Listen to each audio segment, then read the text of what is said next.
Hello, hello, hello. Welcome and good morning to all of you who are joining us this morning. We are really excited to be here on a Saturday morning. We're hoping that we'll be able to reach some of you who can't join us during the weekdays, and we're just really excited. Our guest today is D. Michael Hansen, and he works for FamilySearch, much like Ryan from yesterday, only he works in a department that many of you probably don't even know much about. So we are really excited to share with you who he is, what he works on, and how his resources can help you in your connections with family. That said, while people are joining, I just want to ask a couple questions. So let us know where you're joining from. Let us know where if you've done the experiment before or if this is your first time. We'd love to hear things like that as you join in. But without further ado, as you're doing that, I am going to bring Mike in. So welcome, Mike. Hey, good morning. How are you, Olivia? Good. How are you doing? Good. This is so exciting. Good. I'm so glad that you're excited. I love doing these. And I'm so excited to talk to you because what all of you don't know is that Mike is actually my neighbor and we geek out about family history together all the time. It's like our favorite thing to do. It is, right? It's so fun. So I'm really excited for you guys to get to meet him, to get to ask him questions. So make sure you're putting your questions in the comments as we talk. I know you're going to have lots of questions for him, and he has just like an incredible amount of knowledge. So let's dig right in. Mike, tell us a little bit about yourself. What's your background? Tell us, about your family, all of those fun things. Let us get to know you. Sure. Yeah, I have a job that I absolutely love. So I am the North America Operations Manager for FamilySearch, and I get to oversee all of our digital imaging projects in the United States and Canada in places like National Archives, state archives, libraries, courthouses, historical societies. So if you know of a good camera capture project or scanning project, we're the team that can help get that done. So I live in Payson. I'm married and I have 4 children. A boy and 3 girls. My oldest is 17 years old, which means he's almost as old as me. Just kidding. I'm almost 42. So. That's awesome. Okay, so tell us how you landed at FamilySearch. Like, what happened to get you there? Like, tell us that. Well, that's a very interesting story. So we ended up living in Rochester, New York for 10 years. And while I was out there, I got a job with a company that did digital imaging in libraries, only they had a robotic page-turning book scanner. It turned the pages for you when you put the book in this machine. Yeah, and then it captured both images at the same time of the left and the right page.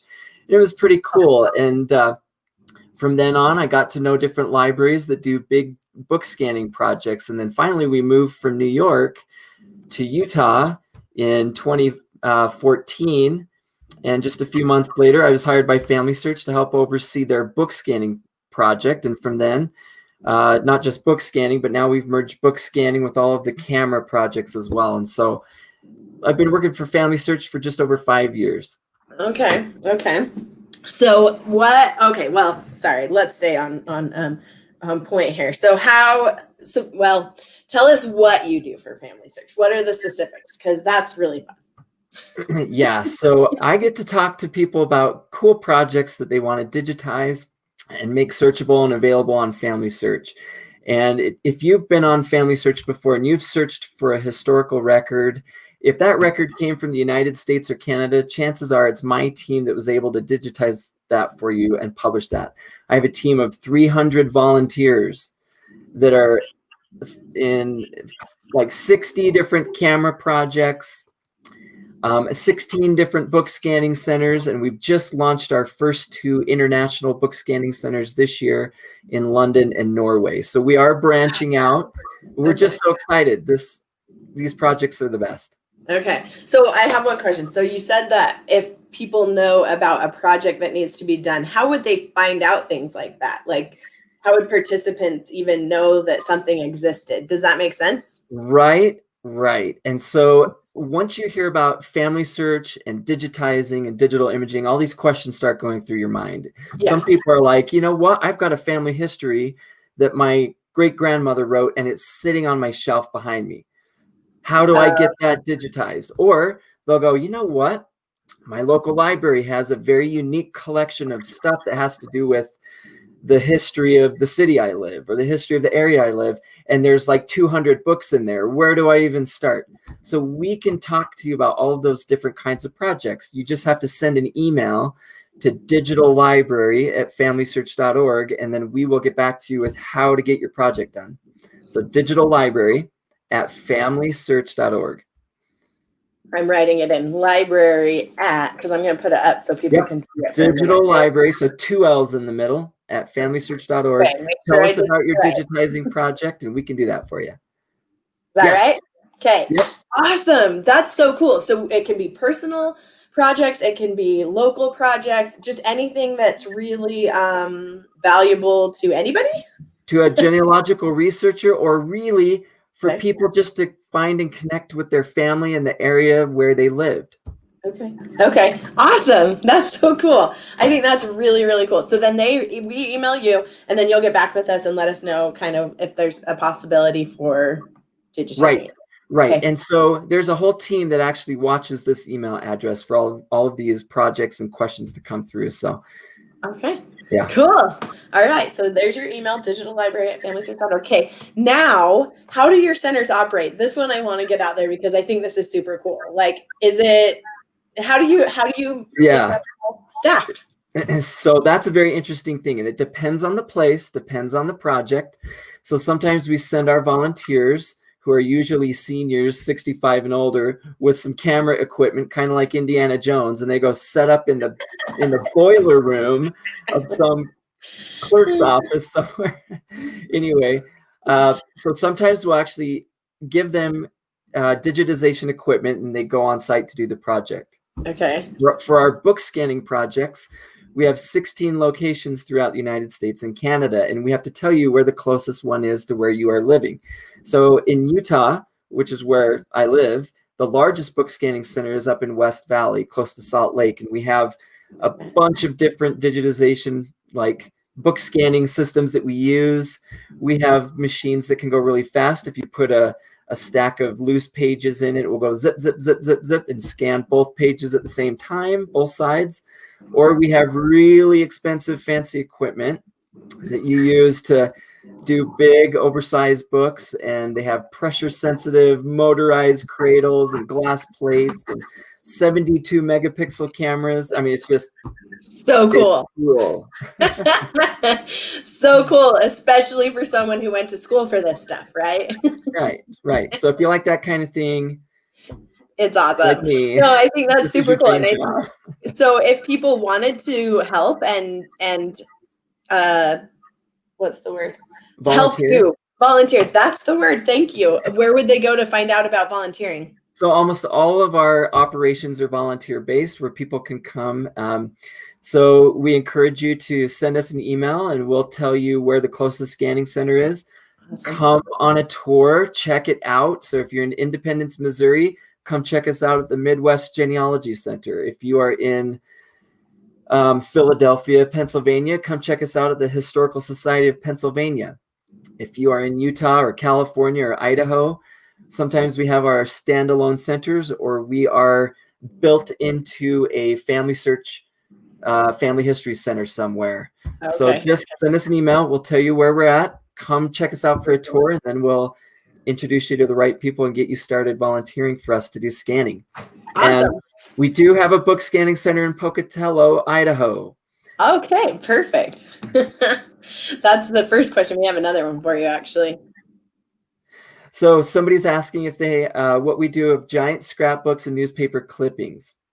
So what we try to do in our scanning centers is we try to digitize written family histories so they can publish them and make them searchable. Some of the things that we don't normally do are just what you mentioned, the scrapbooks and the newspaper clippings. And sometimes we'll get big books of photo albums. We try not to do those.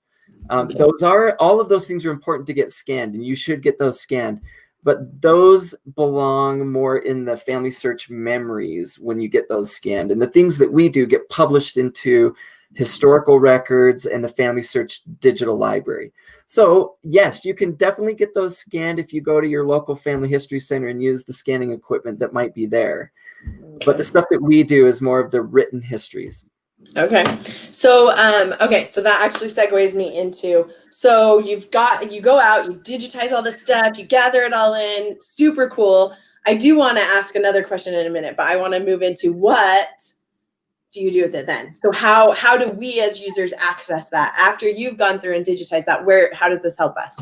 No, that's a great question. So most people are used to already using FamilySearch historical records. So you go to the records and try to search, and you'll find all of your vital records there, your birth records, your marriage records, your death records, probate records, wills, military records, things like that.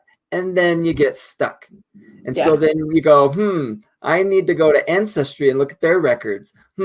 I need to go somewhere, and you keep wanting to find records. But nobody really knows that on FamilySearch this whole time, if you just keep going down the search menu, there's a books digital library, and we have almost 490,000 free books searchable, able to search on FamilySearch, and the ones that are in the public domain and not copyright protected, we can view those. So 490,000 books? We are so close to hitting 500,000. We are going to do that in the next few months, and we're going to launch some new things that go along with that announcement. So stay tuned. That's super cool. Okay, so are you going to show us? I would love to see how to get. Are you ready? Are you ready for this? I'm ready. All right. You pull up your share screen, and I'm going to say to everyone that's watching, here's a quick recap for those who are joining late. We are just talking with Michael Hansen from FamilySearch, who is basically over scanning and digitizing of records for the US and Canada, and they have some locations out of the country as well. I'm trying to remember, England somewhere. And London and Norway. And Norway, thank you. It was like crap. And he's going to show us now. Oh, did you get the share screen? I did have it up. It was blinking kind of weird. So hold on. We'll get That's right. I saw it pop up and then it went away. So we are going to pop it up now so he can show us how to do this up here. And let me move our banner. Is this working now? Okay, I think you can see this, right? Yes. So how do we get there? How do we get to where you're? Oh, yeah. How do we get? This is the magic. All you have to do in FamilySearch is go up to search and down to books. Okay. It's been there the whole time. Super simple. It's right. But nobody really knew how to use the books. Some people were very brave in using the catalog to find out what the family history library might have. But books is our collection of searchable digital books, and people are finding their family histories here. They're breaking through brick walls, and we're very excited about this. Even FamilySearch employees, they're just learning about this for the first time, are using the digital library, and they're finding family members, books from Germany that in the first chapter have 6 kids in the family where they thought that they only knew of 4 children in the family. I mean, it's just super cool what you can find. Yeah, you can search in different languages. I think that's super cool because, like, how often do you get stuck? Like, a census only gives you 10 years, right? So so many things can happen between a census, and sometimes birth records just don't exist that well. So it makes sense that books and things that are, it just makes sense that there would be that would fill in the holes between like the bigger records, right? Right. And the family history library is, an amazing, huge digital library, or amazing, huge library by itself. And so we are digitizing everything in the family history library to make it searchable. But not just that, we're partnering with all of these other libraries that have amazing genealogical content, and we are adding that. So if you scroll down, you can see we've partnered with the Allen County Public Library in Fort Wayne, Indiana, the Arizona State Library, Birmingham, Alabama Public Library. Wow. We have Houston. So do you have scanners in all these libraries digitizing their stuff now? So in most of these places, we do have FamilySearch volunteers and FamilySearch equipment doing the scanning. And sometimes these libraries act like hubs where they do the scanning for other libraries that send their books in. So we're just one big network creating this huge online digital library in a site that people are finally discovering for the first time. Awesome. I think that is so cool. That is so cool. Okay. Yeah. Awesome. So can I share a little experience that I had recently? Oh, yes, please. Okay. So what's very interesting is that even though I'm one of the people that's helping to oversee this library and the content that goes in it, I have had my own discovery experience recently. I recently learned that my great-grandfather is not my biological great-grandfather. Really? And yeah. Your great-grandfather. So not very far. This is like your mom or dad's grandpa. Right. Okay. Right. So How did you find out? my grandmother on my mom's side has a different biological father than her 4 sisters, and she's the oldest. And so this is kind of rocking everybody's world a little bit, but it's a fun new discovery that we're tackling as a family, and we're meeting new family as a part of this. It's just great. But what I was able to do was go to my trusted tool here, the digital library, and I searched my great-grandmother's name. So can I share the screen again and do this? Oh, yeah, absolutely. I didn't know if you were going to or not. So okay, I didn't you can still see it, right? So here we go. I'm going to do a live search with you. Okay. And I'm going to type in Sina Mae Watson. And I'm going to put that in quotes, and it's going to search through the digital library for exactly this phrase. It's not just going to search the descriptive information about the books like a catalog. It's also going to search the books, the content that we made searchable. So I'm going to search. And the first book that came up was a history that contained 2 written accounts from my great-grandmother, Sina Mae Watson. Okay. And not only that, but this book contained also written accounts from each of her sisters and her parents. Okay. So normally, somebody might want to digitize this and connect it into memories in FamilySearch for that person. But this book has so many more histories than just one person, one family. Right. And the digital library is the perfect place for this kind of thing. So I was able to click this blue button here and see that sure enough, these results, I could already see without even going into the book that it found Sina Mae Watson there. So if I clicked view, it would take me into the book right to her page. Oh, wow. And I could jump from page to page just by clicking over here on the search results that are within the viewer. So that is totally awesome. And by reading this, I was able to put together a side-by-side timeline of my great-grandmother, my great-grandfather, and this new individual in our life, and kind of see where they were at different time periods. And it was fun to create that because my great-grandmother did not have all the information for her timeline in her history alone. I had to read her siblings' histories to put together the big picture. And that's what's so fun about this digital library.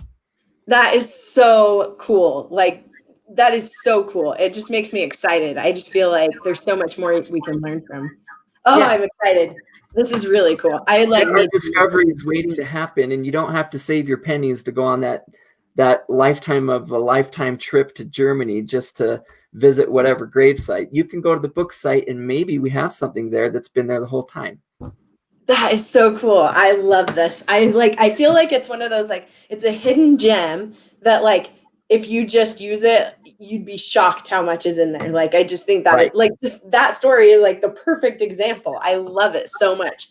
I'm like seeing, because several people are making comments. So I just want to see if there's any questions. Okay, Camille said you can also send or take them to Salt Lake, if I remember right. Is that true? I just want to confirm that. Send an email to digitallibrary@familysearch.org, and we'll try to coordinate. There's so much going on right now with like COVID restrictions and buildings closing and reopening with volunteers. Send us an email. We'll send you the permission form that you're going to need to sign if it's a book that is copyrighted that we need to do. If it's before 1925, it'll be in the public domain, and probably won't need that signed, but we may have you sign it anyways, just so we have a record that you donated the book. Perfect. Anyways, send us an email. We'll get you the instructions for where you live. If you're in Idaho, if you're in Utah, if you're in New York, if you're in Florida, whatever. So do you know what I want to know? I What? want to know if you get, sorry, when Now I I want to know what you want to know. when I brought my first book, you guys are going to think I'm such a nerd, but Mike will get it. So when I brought my first book to Roots Tech, I remember getting an email before Roots Tech that said, bring your books to be scanned. And so I dug up, I can't even remember what book it was anymore, but I dug up something that I had that was great. And I took it and I was so excited. So I dropped it off at Roots Tech. Like, so you guys have to join Roots Tech next year. This year it's Let's Connect Live. You definitely want to do that too. But it's digital, but when it's there, you can bring your books there, and Mike will scan them, and his team will scan them right there in the expo hall. So anyway, I was all excited. I take it there. I'm like this newbie to Roots Tech, and I think this is awesome. Take my book, drop it off, and when I get it back, I got a USB with the thing, with the whole digital thing on it. But do you know what I got? I got a pin that said, I can't remember what it said. I got my book scanned, at Roots Tech. So I want to know if I send it in digitally, if I'm going to get a pin. Just kidding. So it's a super cool experience, but not that cool that we would send you a pin. But I would love to do that. Yes. You'll have to figure that one out. That super cool experience of getting a pin is only available at Roots Tech. At Roots Tech Live. When you're really there.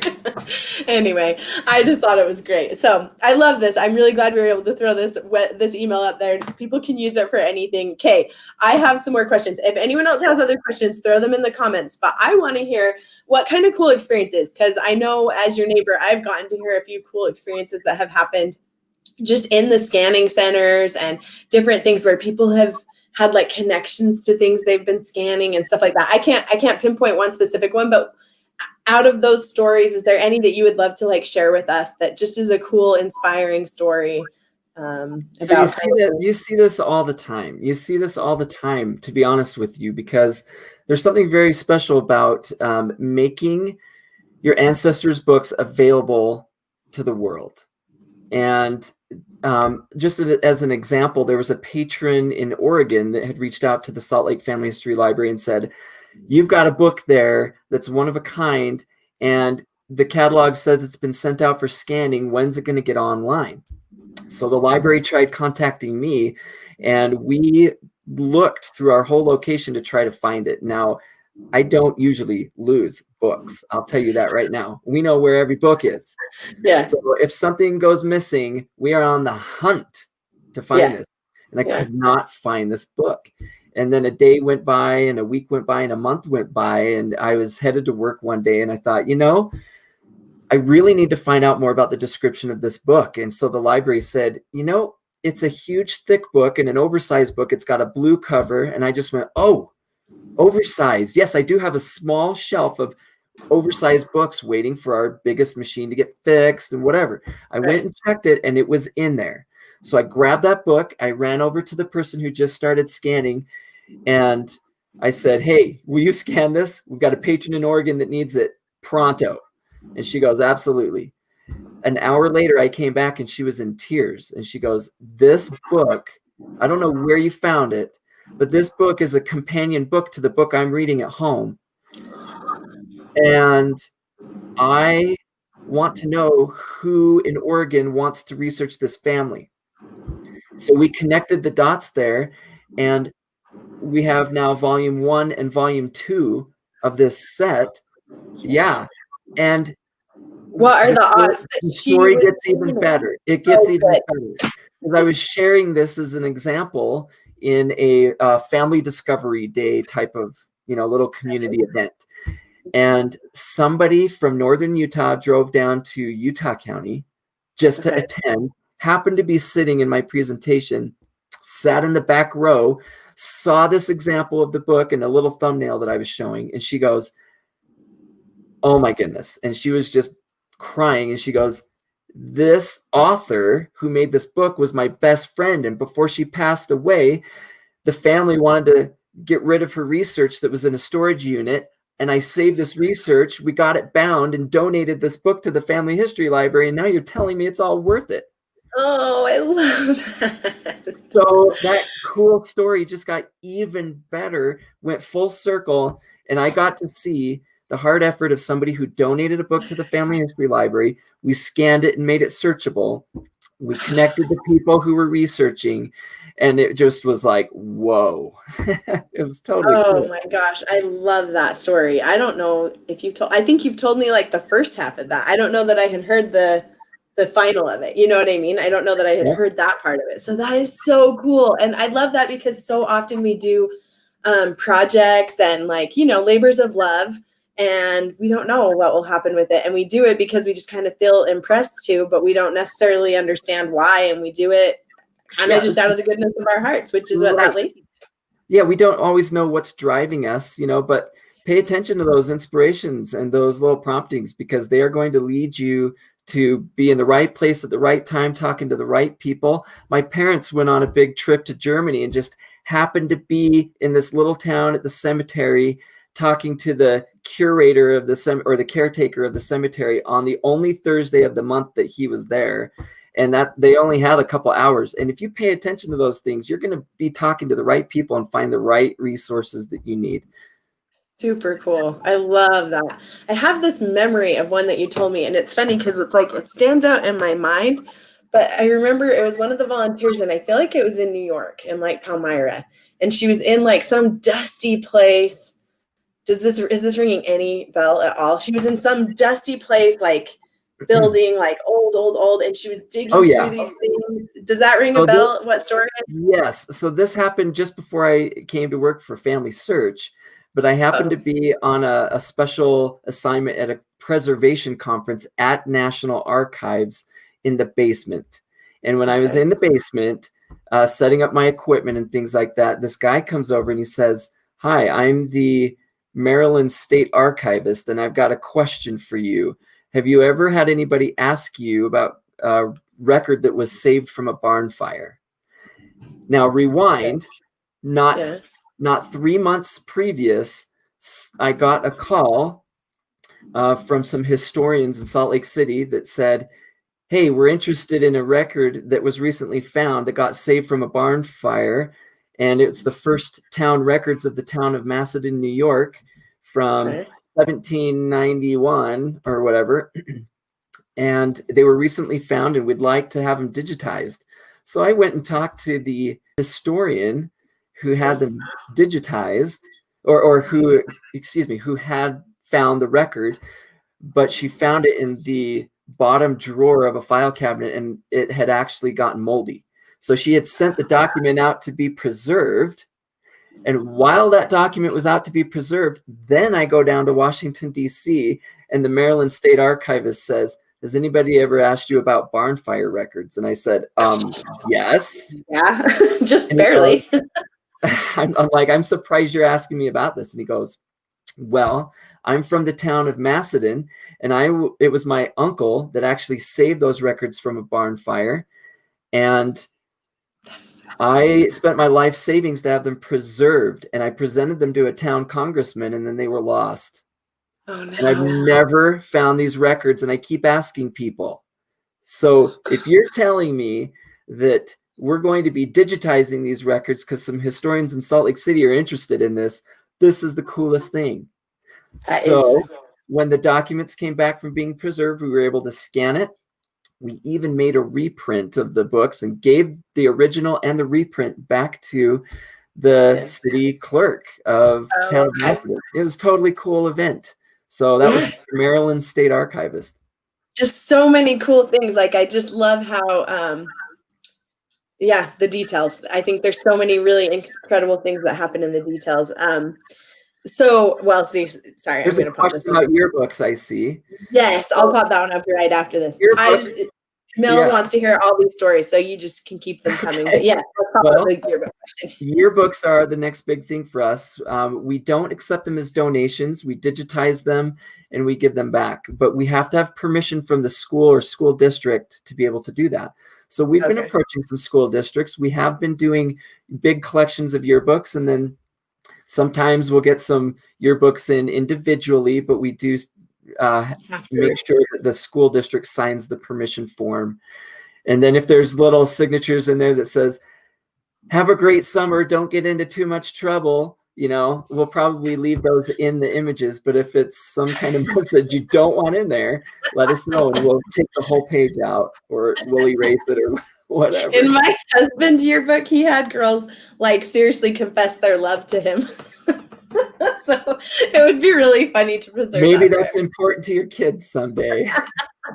I remember reading it after we got married. I was like, man, I married a catch. I didn't know everyone loved him so much. Well, so that's funny. So anyway, it's just kind of, it's important because it has names, photographs, and often dates and important things that these people were involved in, certain clubs, certain interests, friends. Okay. So cool. I love that so much. Yearbooks are one of those things that you do want to preserve because like we've kept all of ours, it does mean something to all of us. So it's awesome if you can tap into. Anyway, I love that. And I'm like, ooh, that makes me want to volunteer. Like, tell me, I'll call school districts and see if they'll let us do it. Tell me how. I'll email digital library. So naturally, we're starting to get some copyright questions. This always comes up. That's totally great. Yeah, there's some rules of thumb that if it's before 1925, it's in the public domain, so it's really free for us to be able to digitize. If it's an internationally published book, the rules are usually 95 years. Some rules may differ based on the country. So if it's within 1925 to 1978, there's a gray area. If it says copyright, it might actually still be in the public domain. And so there's some tips and tricks that we can use to research the copyright of that to see if it's something that we can digitize or not. But most often from 1978 forward, you'll need a permission form signed. And if the author has passed away, then it goes to the next of kin. So if you're a family member and you're the closest, to the person, you might have to go get your grandmother's permission or parents' permission or something, and then they can sign the form. But just send us your question, tell us about your book, send it to digitallibrary@familysearch.org, and we'll be able to tackle your case, your question. Okay, perfect. That's a great question. Keep the questions coming. I have a couple final questions for Mike, but if you guys have any last minute questions you want to ask, throw them in the comments because we definitely want to get them answered. So my last question that will lead to more, I'm sure, is have you participated in the connections experiment? Yes, absolutely. Hey, yes, I did see a question that just came in about schools back in 1950s and 40s, and yes, back to the 1800s. Let's do those. So now I didn't even know they had yearbooks that far back. That's awesome. Know.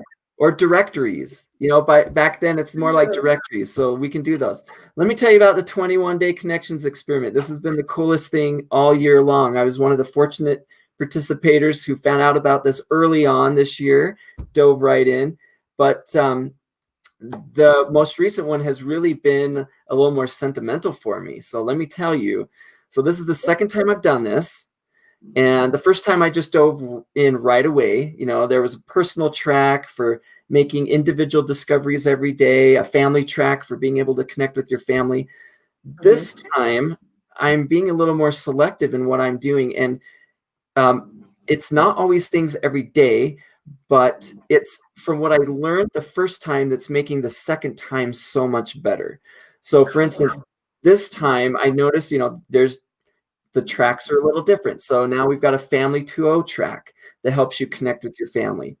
There's the Gen Z track that isn't just for the old people, right? It's for helping younger generations find an interest in discovering and connecting. There's the cultural connections now to be able to connect you with the homelands or the areas where your ancestors are from, which is totally awesome. There's the gift of connection, which is the way for you to initiate connecting with other people. But the build your own plan is what resonated with me this time, because under build your own plan, there's this help someone feature.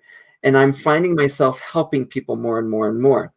I've been helping I told you about this new family that's now been grafted into our family, and I'm helping talk to them. We're having Zoom calls and things like that. So my new family circle's been expanded. I've been helping friends in Japan. it's just been so fun to be able to help people connect. And I love it. I love it because it doesn't always just have to be about you, but you will discover yourself in the process of helping other people. So that's the cool thing about the Build Your Own plan. I love it. And then there's the stories part of the Build Your Own plan that I love as well.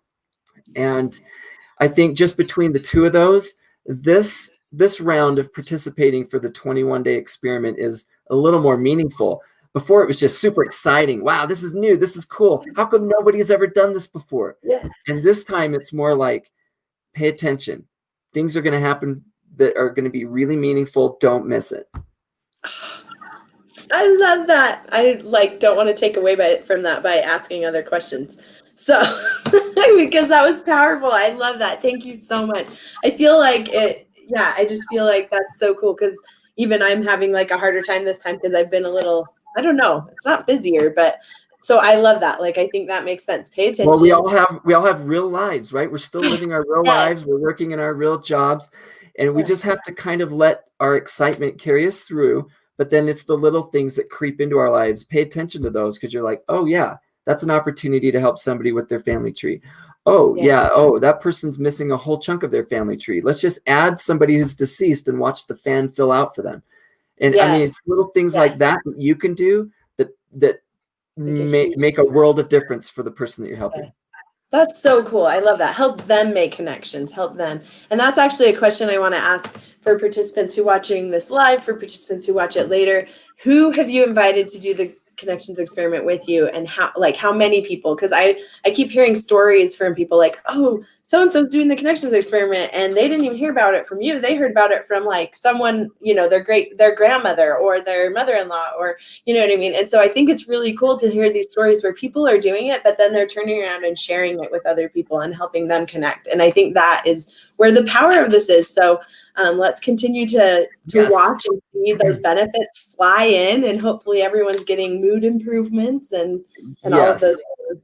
So one more thing about that, you don't have to be perfect. You don't have to do things if doing things every single day is not your thing, give yourself this time frame of 21 days to just focus. And if it takes 21 days to focus to get this, to have the experience that you need, then that 21 days is worth it to have that one experience.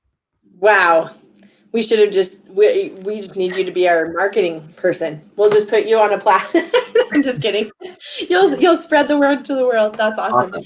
All right. Thank you so much for joining us. I am going to let one person ask a question. He did answer it a little bit earlier, but I'll let you answer it really fast. So there's a yearbook from 1936. It's from a small town with some big information in that yearbook. So can it be digitized?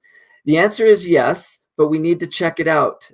It may need a permission form, and this is how you can tell. One of the first telltale signs is you open it up and it will say either in the front or on one of the first couple pages, or in the back, it might say copyright, C with the circle, all rights reserved, something like that. So if it doesn't say that, it's probably in the public domain and we can scan it no problem. Well, I'm glad we asked that because I didn't understand that before. So thank you, Ellen, for asking that question. That's perfect. All right. Our closing comment will be from Katie. She said, I had a family member ask me how to get a book submitted to FamilySearch just last week. Now she can tell them. Perfect timing. So thank you so much, Mike. Thank you so much for joining us today, for giving us all this knowledge. This video recording will live on, everyone, at the same link. So feel free to share it with your family and friends. Let them come, and we'll continue to monitor the comments. So if there's questions, we can ask Mike and get back to you. We totally will. So yeah, come use that book, that search books on FamilySearch.org. I think, and tell us what you learn. I want to hear what new things you discover through search books on FamilySearch. I think this will be a really incredible tool for all of you who have watched this and are learning about this. And Mike, I hope you have the opportunity to share that with everyone that's doing research, because it is such an incredible tool. So thank you for sharing it with us today. Thank you for being with us. Thank you for all of your knowledge and wisdom, and thanks. You're welcome. Sorry, I don't have a pin to give out for every book. I know. Camille said we'll make you one. She said we'll make you a digital one, a digital badge. Okay, I can give out digital pins all day.